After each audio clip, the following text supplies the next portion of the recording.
Good morning, afternoon, evening, everybody. Whenever you're watching this, this is my Baltimore Orioles midseason review. Good, bad, and ugly from what I've seen from this team. Um, uh, let's go through, talk about each component of this team and how I think everybody's been doing. Let's start off with the good. Starting wise, our bats have been really, really good. That's no exaggeration. I mean, when six of your nine starters are all-star selections, that starting off that is really good. Um, the only three that are not all-star selections currently, well, didn't make the second round of the all-star team, is Cedric Mullins, Colin Cowser, and Jorge Mateo. And even then, I've been impressed with just about everybody on this team. Um, Gunnar Henderson is obviously second in the AL in home runs. Been one of our best, been one of our best batters. Really good leading off, getting on base a ton, walking really good. Doesn't strike out much either. Been really good, and of course, right behind him is Adley Rutschman. Those who have like a 1-2 punch in front of the lineup have been really good. Then behind those two, you get the veteran trio of Mountcastle, O'Hearn, and Santander. Another which has also been really good, and then from Westberg as well. And all six are in the All Star vote. So I've been really impressed with our front six. And as I said before, Kyler, Mullins, and Mateo have all kicked up in, in recent weeks as well. Um, and then of course, the fielding has been pretty good as well. Ryan Mountcastle and Cedric Mullins especially have cases to be made for a potential Gold Glove. Even Colton Cowser, considering he switched from left to center a couple times. And then you also have Jerome Westberg, who while he's made a couple errors, hasn't really hampered him all that much, especially with Gunnar Henderson at short.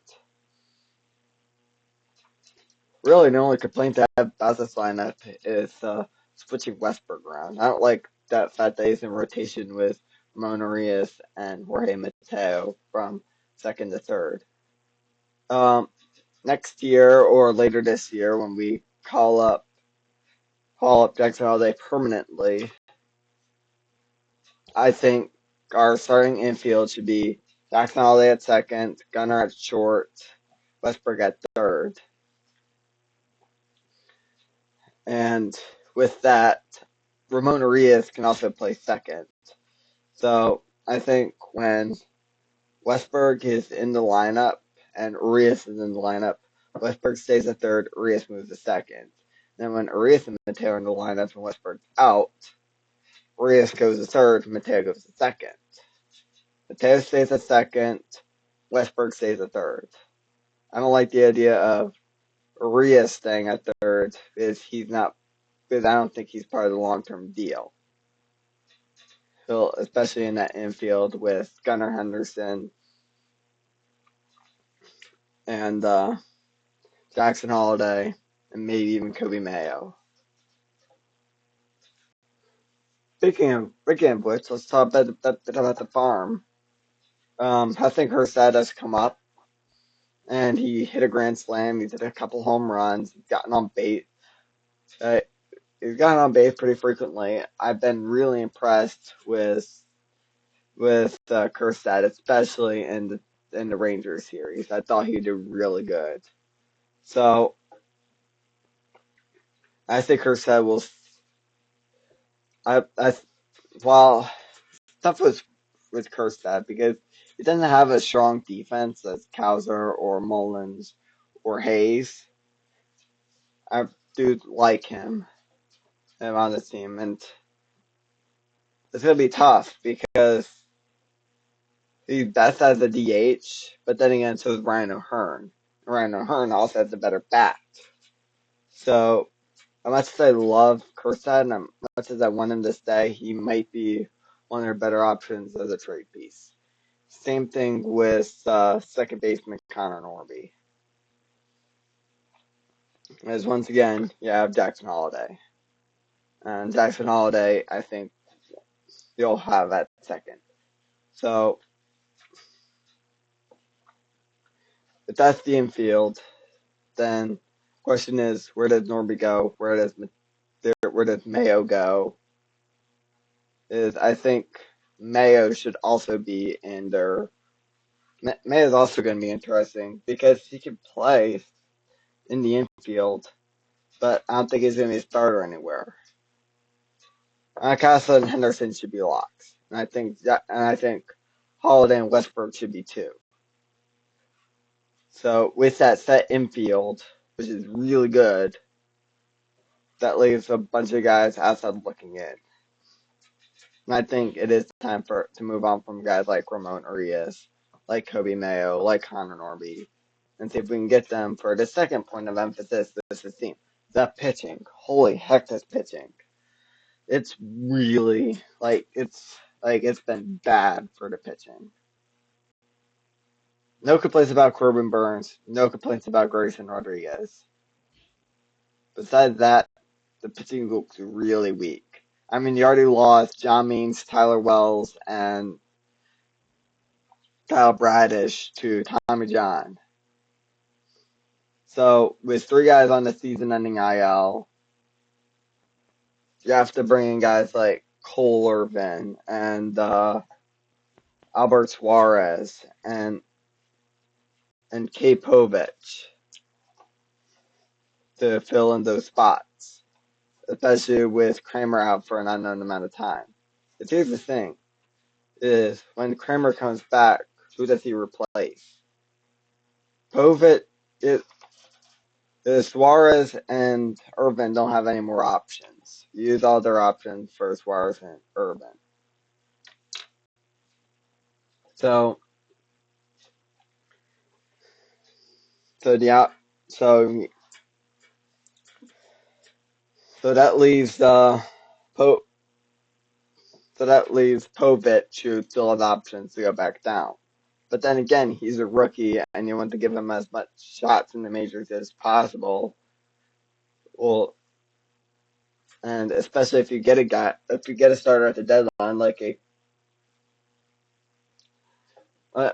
the White Sox pitcher I'm thinking of, it'll come to me eventually. But him, you also got Quantrell from the Rockies. And there's a bunch of other pitchers that have been marketed recently. Um, so there's options out there, but it also makes it tough of what do you do with the pen? If I remember correctly, the only guy that still has options in it is Keegan Aiken. So your best move would be when Kramer comes back. Kramer moves into a starting rotation. Suarez or Irvin go to the pen, and which will probably be Irvin, because he wants that extra lefty, and Aiken goes to AAA. The only other guy that has options is Dylan Tate. If I remember, they use all their options on Nick Vespi. And I don't know if Jacob Webb or Yanni or Cano have any options left either. And obviously, Kimbrel has no options, so there's going to be you have to DFA him if you're going to think about the lineup, but I don't think they're going to do that. It'd be stupid to let go of Kimbrel now. Anyways, via Kimbrel, I've really liked what the back end of the bullpen has done. We have questions on the starting rotation besides Burns and Rodriguez, but I really like the pen. I like what I like what Kimbrel has done recently. Even though he's thrown in a couple parts, he's still one of our better relievers. And then right behind him, you got Theonel Perez, who's actually been pretty good with us. Um, while he's shown in previous weeks, Yanier Cano and Jacob Webb both have been pretty good.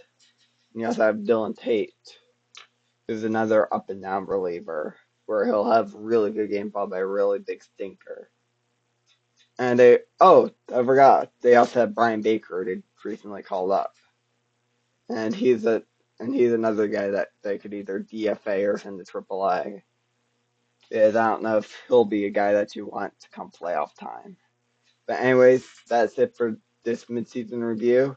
The Orioles' next game is tonight against the Seattle Mariners at 9:40 Eastern Standard Time out in Seattle. I have not checked the lineup. I'll probably do that later today. Hope you guys enjoyed. I will see you guys next time. Peace out.